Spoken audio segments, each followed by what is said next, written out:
Hello everyone.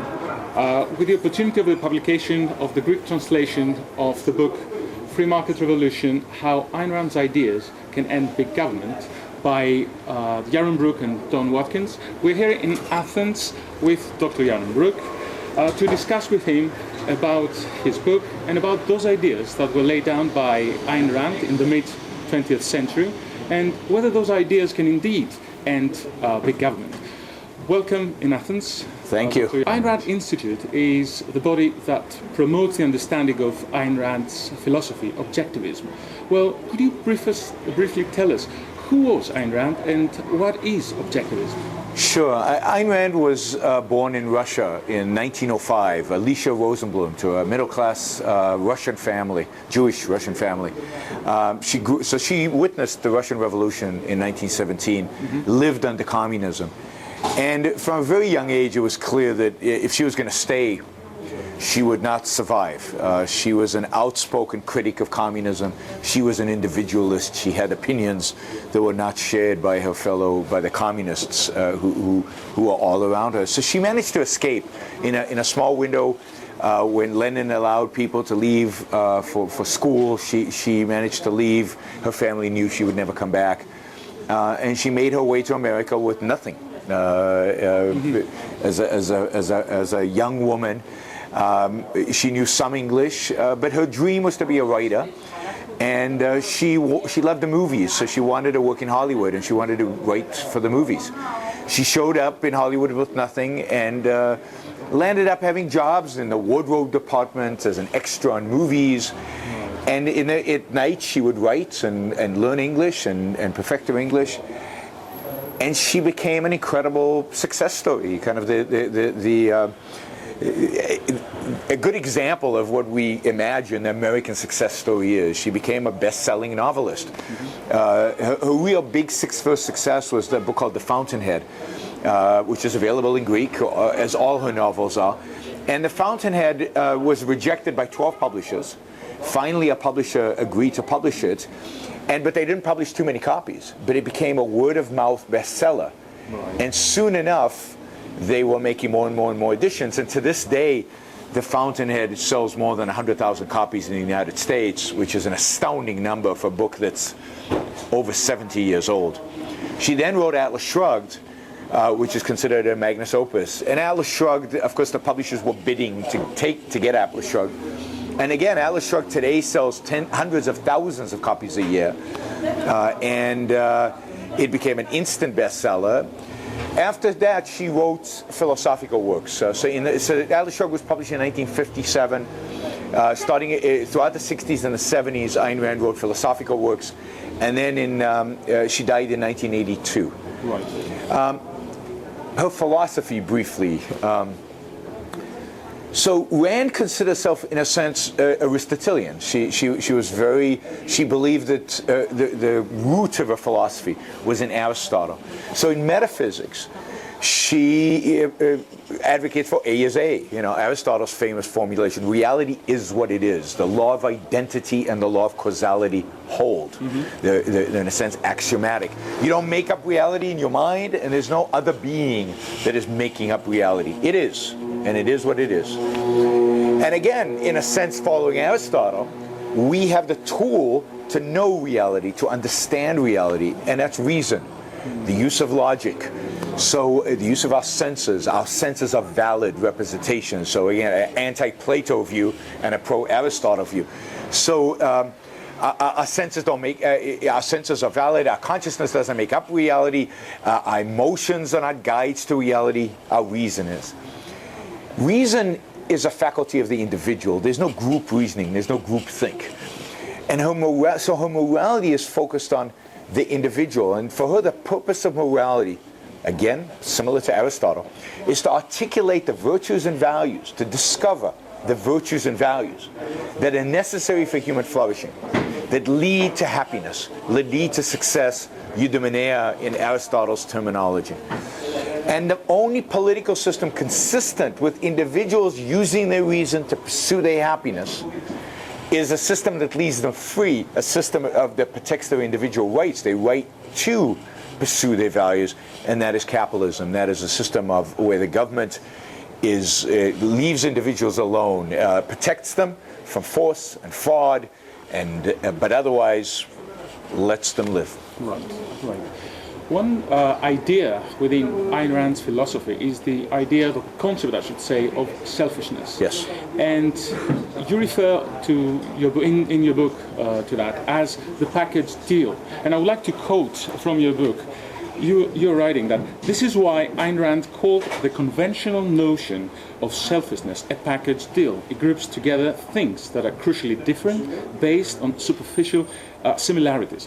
Well, this is something that we had trouble into putting to the right words. So I would like you to elaborate a little bit further on this notion of selfishness, because it's a moral egoism, more or less. Yes. So she advocated for moral egoism, but what she said is that the common view of egoism or selfishness or self-interest is exploiting other people, right. Lying, stealing, and cheating.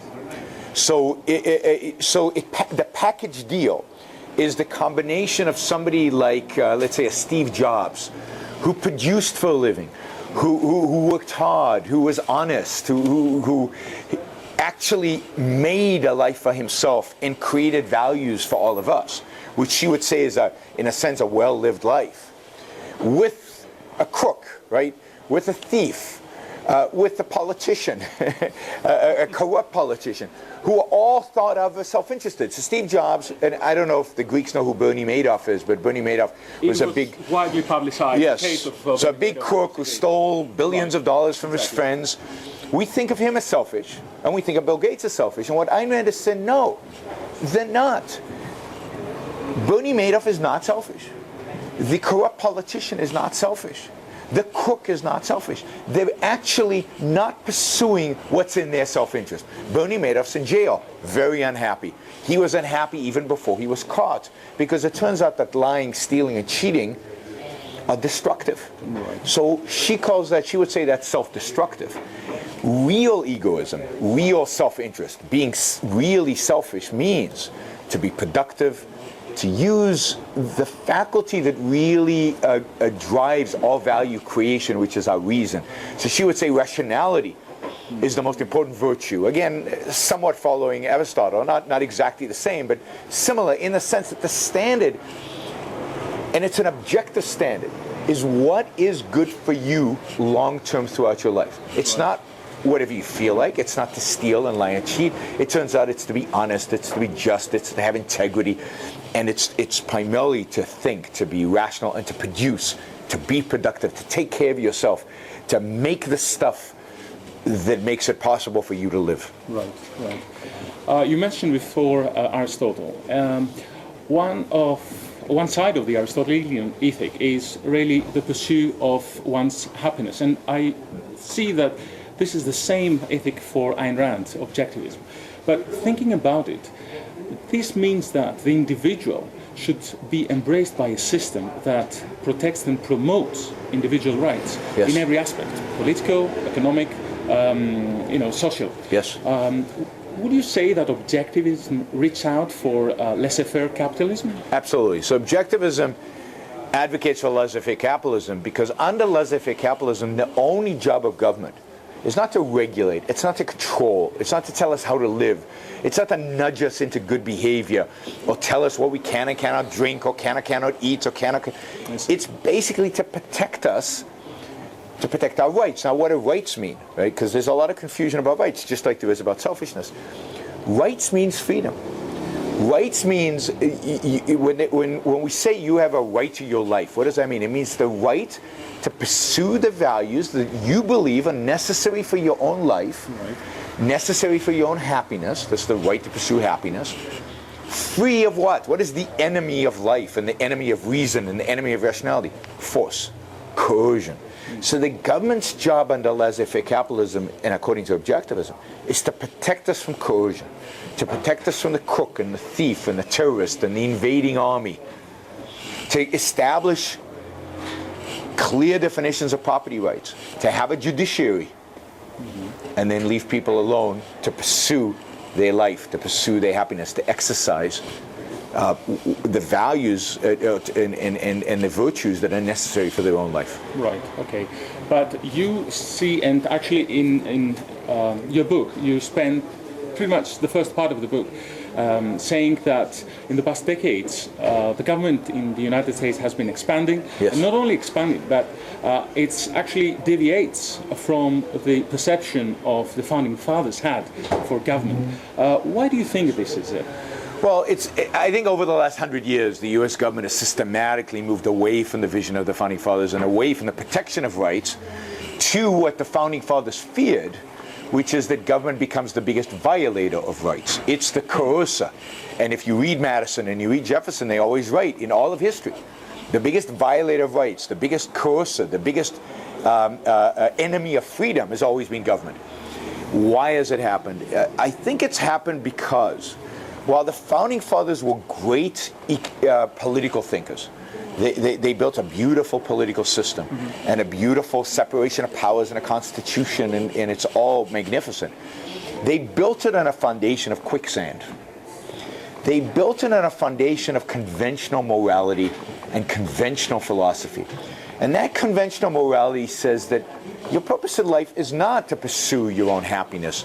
Your purpose in life is not to be self-interested or egoistic. What the conventional morality says is your purpose of life is to serve others. It's to share. It's to give. It's to be selfless.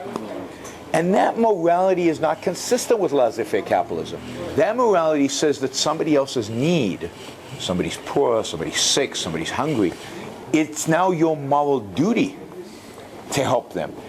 And since most people don't exercise that duty, it then becomes the role of the government to force you to exercise the duty, all in the name of morality.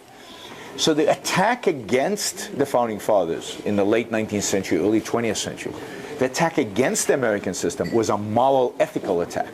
And it came from the progressive movement in America, and they basically said capitalism is an immoral system because people are self-interested, and self-interest is immoral. Right? What we're trying to do is take the American system of government, the Founding Fathers, who we admire, and build a solid foundation. And that's what the book is trying to do. I think that's what Ayn Rand is trying to do. We're trying to finish the Enlightenment. The Enlightenment didn't have a new ethical system and a new epistemology. And I think that's what Ayn Rand provides. And on that foundation, the Enlightenment can flourish again. Right. But let me shift this question that I just asked you. Now, in a globalized world, we don't have just big governments intervening. We have big corporations, multinational big corporations, that they manipulate, so the argument goes, the producer or the individual consumer. Shouldn't the government be intervening and regulate the workings of those big corporations? No, and it's important here to understand the difference between economic power and political power. Political power essentially is the gun. It's force, it's coercion. You don't do what I say, I put you in jail, or I shoot you, depending on the type of government we have. But it's always, under all governments throughout all of history, the essence of government is force. It's coercion. All a corporation can do is try to convince you. Come and work for me. I'll give you, don't work for my competitor. Or buy my products. Don't buy the products of my competitor. But it leaves you with the choice. You do not have to engage with that corporation. So corporations go big because they've made a good argument.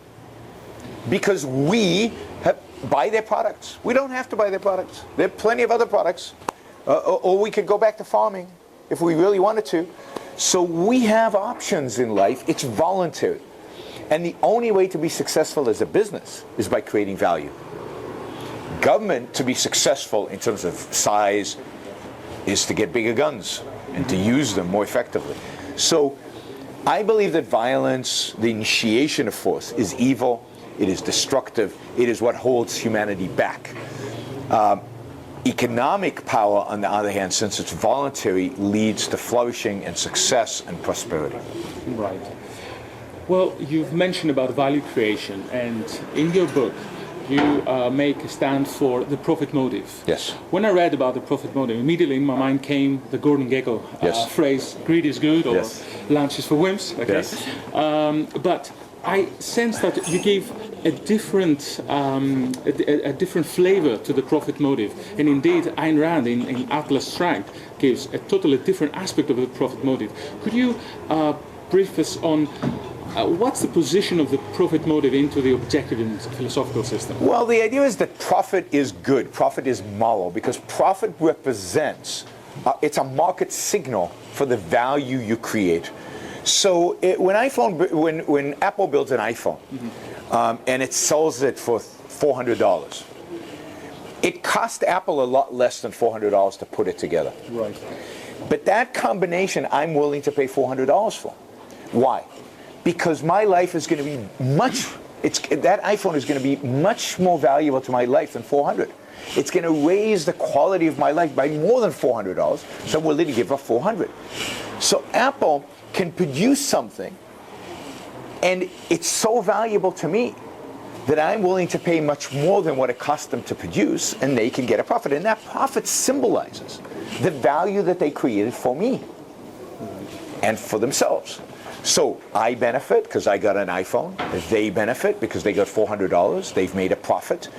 And so profit's a symbol of value creation. Profit's a symbol that they've made something unique and special. Because we know that if you're just ordinary, profits are very low. Profits are high when it's something unique, when it's something special, when it's something that everybody desires and wants. And if you assume that people desire and want it because it'll make their life better, then by making a lot of profit, you're making a lot of people's lives much better. So profit is a sign that you have used your rational ability to produce something of great value out there. And so it's an expression of your egoism, it's an expression of your self-interest, and everybody else benefits from it. Or anybody who's transacting with you voluntarily benefits from it. It's a win-win. It's incredibly virtuous. And look, if you go back to the Gecko speech of greed is good, yeah. What does greed mean? Greed means the single-minded pursuit of something.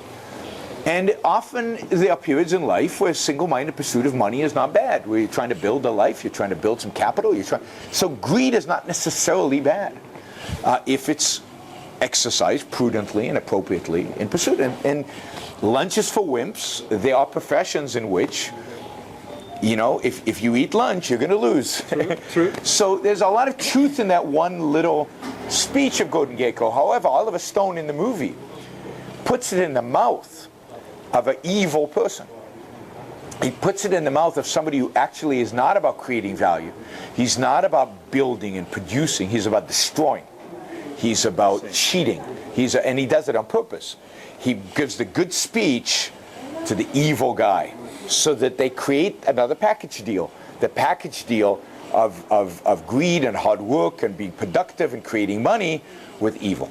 Right. And that's how it is in our culture today. Okay. You conclude your book with a proposition of a fight, a battle. Obviously, you believe that the morality of capitalism is a sound morality, something that the individual can base and guide his life. But you say that the proponents of capitalism, they don't occupy the moral high ground anymore. And in order to end big government, we have to reclaim this moral high ground. Well, how do we do it? How do we end big government? Well, we end big government by advocating for self-interest. We end big government by advocating for selfishness. Because self-interested individuals do not want mother governments on their shoulder telling them what they can and cannot do. So this is a moral revolution. The book is called Free Market Revolution. But fundamentally, the revolution is not an economic revolution. It's not a political revolution. It's a moral revolution. Mm-hmm. And this is what makes it hard. Because morality is much more, it's much deeper in our psyche as human beings. We get it from our parents, we get it from our preachers, we get it from our philosophers. And we're saying, your parents, your preachers, and your philosophers are wrong. You need to abandon that. We're not talking technical economics, we're talking about something that my mother told me. So it's much more challenging. It's much more, it's a much bigger battle. And what we're trying to tell our, if you will, our friends in the free market movement, people who believe in free markets, you've been fighting the wrong battle. It's not about politics, not about economics, it's about morality. We're going up against religion, we're going up against most philosophy, and we're going up against mothers. Right. And that is a battle or a war that's going to take a long time. And how do we do it?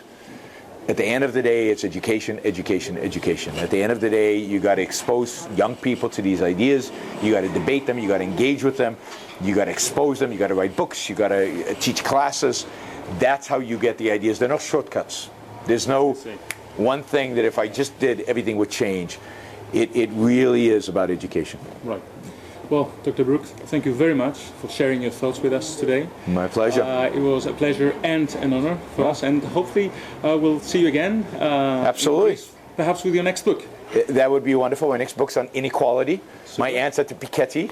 So, so that'll be out next year. Thank you for translating the book. You're welcome. It's only the second language in the world to be translated into after Chinese. All right. And I'm very, very excited to have it in the language of Aristotle.